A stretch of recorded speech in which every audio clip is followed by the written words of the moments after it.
I will be very happy. జైల్లో కూడా మంచి కథలు దొరుకుతాయి. అదొకటి. ఇంకోటి దీని వలన దీనికి కూడా జైల్లో పెట్టచ్చు అనేది ఒక అవేర్నెస్ వస్తుంది అందరికి.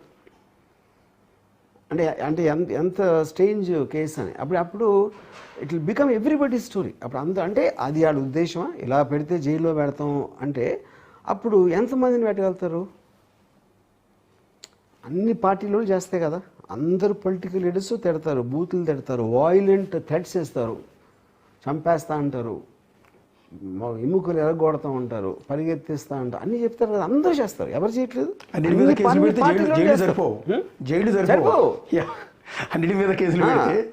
అనిగా. సో అది నాకు నా strong belief, the application of these systems on the tweets I don't even know about them.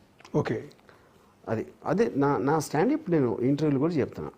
ఇప్పుడు దానికోసం అయినా నేను I'm willing to cooperate.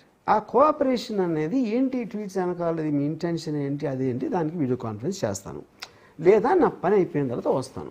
I don't see the urgency. ఇదే నేను పెట్టింది రిప్లై. నేను ఏదైతే రిప్లై ఇచ్చానో దానికి వాళ్ళు రిప్లై ఇవ్వకుండా వచ్చారు. దాని తర్వాత మొత్తం మీడియా టేక్ ఓవర్ చేసింది. దాని తర్వాత రామ్ గోపాల్ వర్మ ఏదో ఫామ్ హౌస్ లో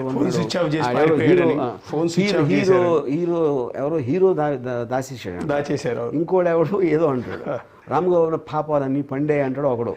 but all of them are getting entertain. At least అది నాకు హ్యాపీ. నేను మామూలుగా వేరే వాళ్ళ ఎంటర్టైన్మెంట్ నేను కేర్ చేయను, but at least they are getting some happiness అని. అంటే ఇందులో పొలిటికల్ రివెంజ్ ఉంది. రామ్ గోపాల్ వర్మ గారి మీద లోకేష్ గారు, చంద్రబాబు గారు, పవన్ కళ్యాణ్ గారు ప్రతీకారం తీర్చుకునే అంత తప్పు నా పాయింట్ ఏంటంటే they are very big people. ఇప్పుడు chief minister, deputy chief minister, ఒక పార్టీ ప్రెసిడెంట్, వాడెవర్ లోకేష్, వాళ్ళకి ఇలాంటి దాని మీద కాన్సన్ట్రేషన్ ఉంటుందని నేను నమ్మను. ఎస్ సార్, అది ఇంపాసిబుల్. యూనో ఇప్పుడు కానీ ఒక పార్టీకి సంబంధించి 100 ఉంటారు, 100 1000 కూడా ఉండొచ్చు. వాళ్ళందరిలో ఎవరో ఒకరికి ఒక ఐడియా వచ్చి వాళ్ళు బిజీగా ఉన్నప్పుడు వాళ్ళు ఆ మిడ్ లెవెల్లో వాళ్ళు ఏదో చేస్తున్నారని నేను అనుకుంటున్నాను. కాకపోతే వాళ్ళకు కూడా ప్రెషర్ ఉండొచ్చు.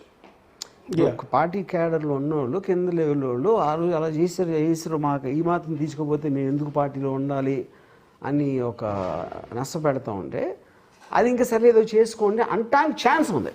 I don't believe they are focused on this. వాళ్ళు పనులు మానేసుకుని రామ్ గోపాల్ ఏం చేయాలి అంత సీను వాళ్ళకి అవసరం లేదు, నాకు లేదు, ఈ కేసులకి లేదు. చంద్రబాబు గారి నేచర్ కూడా అది కాదు బేసిక్గా. అన్నిటికన్నా ఎక్కువ చంద్రబాబు నాయుడు కానీ, లోకేష్ కానీ, పవన్ కళ్యాణ్ కానీ వాళ్ళ బిగ్గెస్ట్ రివెంజ్ వాళ్ళు పొందిన ఎక్స్ట్రాడినరీ విక్టరీ.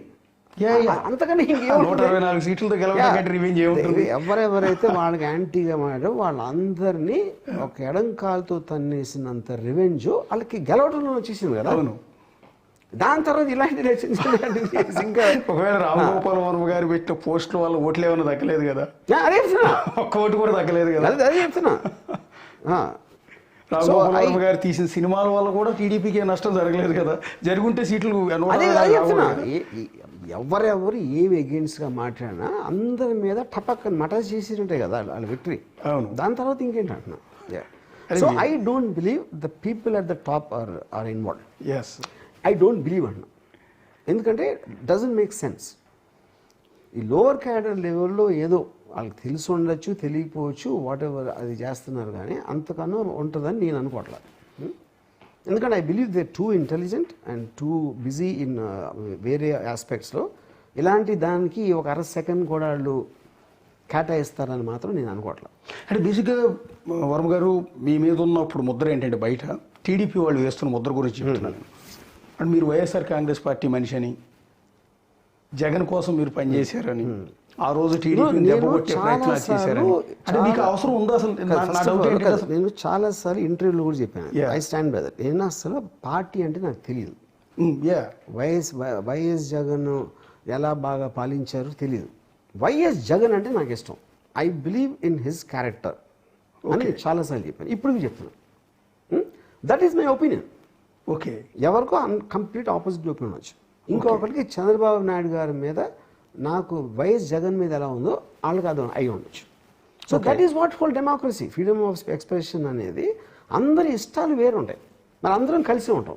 మనందరినీ కలిసి మీ ఇష్టం కరెక్టా కాదా ఇష్టాన్ని చూపించడానికి, ఆ ఇష్టాన్ని చూపించడానికి ఏ ప్రాసెస్లో చూపించాలి అనే దానికి జ్యుడిషియరీ ఉంటుంది.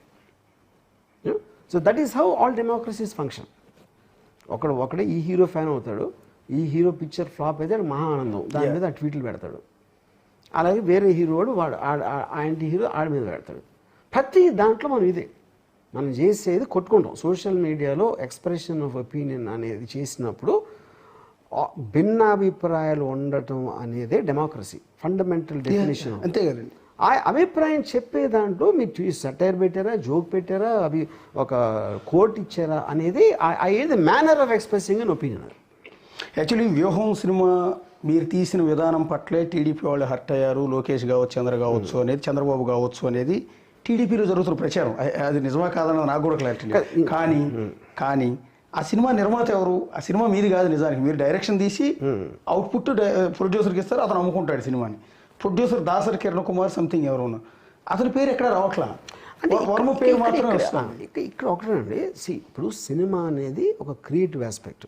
క్రియేటివ్కి నేనే కదా head. Okay, Dasari Kiran also నాతో పాటు ఉన్నారు సెట్ మీద. ఈ నోస్ ద స్టోరీ, ఈ సా ద ఫిల్మ్, అంతా ఓకే. కానీ ఇప్పుడు వాళ్ళు ఎలిగేషన్ చేస్తున్నది వ్యూహన్ సినిమా కూడా కాదు కదా. ఈ పర్టికులర్ మీరు ఇది నేను పెట్టానని ఎలిగేషన్ చేస్తాను. అంటే దీని మోటివ్ క్యారికేచర్, అసలు ప్రొజెక్షన్ ఇది మాత్రమే. దీని బ్యాక్గ్రౌండ్ మీరు అంటే మోటివ్ ఆ సినిమాలు. Okay fine. ఇప్పుడు అది సెన్సార్ ఇచ్చేస్తారు కాబట్టి దాని నుంచి ఏం మాట్లాడలేరు. అవును, యోహన్ సినిమాని బ్యాన్ చేయాలా లేకపోతే అది విషయం లేదు, ఎందుకంటే సెన్సార్ చేశారు సినిమా. ఇది మీరు సోషల్ మీడియాలో ఉన్న ఒక పోస్టు ఏదో ఐటీ యాక్టు, ఈ యాక్టు, ఆ యాక్టు అని చెప్పి వీటి మీద పెట్టారు. అసలు ఉద్దేశం అది. But they are linked in a context. వ్యూహంలో ఉన్న అభిప్రాయంకి ఇది ఎవరైతే చేశారో నేను చేయకపోయినా వాళ్ళ వెనక ఉన్న అభిప్రాయం ఒకటే కదా. సో అప్పుడు నేను కొంచెం ఫేమస్ కాబట్టి మీడియా ఇమీడియట్గా తీసుకుంటుంది. ఇప్పుడు ఎవరో ఊరు పేర్లు పెడితే అది దానికి ఇంపార్టెన్స్ రాదు కదా మీడియాలో. I think that is the reason I was selected. అంటే ఈ సందర్భంలో టీడీపీ కార్యకర్తలకు కానీ మనోభావాలు దెబ్బతింటాయని మీ మీద కేసులు పెడుతున్న వాళ్ళకి కానీ, లోకేష్ గారికి కానీ, పవన్ కళ్యాణ్ గారికి కానీ ఏమన్నా చెప్పదలుచుకున్నారు? నేను ఏమి చెప్పదలుచు అంటే నేను నిజంగా ఆనెస్ట్గా నేను నమ్మేది వాళ్ళంత పని కట్టుకుని చేస్తున్నారని నేను అనుకుంటున్నాను. నేను అనేది అదే. I don't believe that. వాళ్ళు చేస్తున్నారని కానీ, వాళ్ళు పని కట్టుకుని వాళ్ళు చాలా బిజీగా ఉన్నారు నిజానికి. అదే ఆఫ్ కోర్స్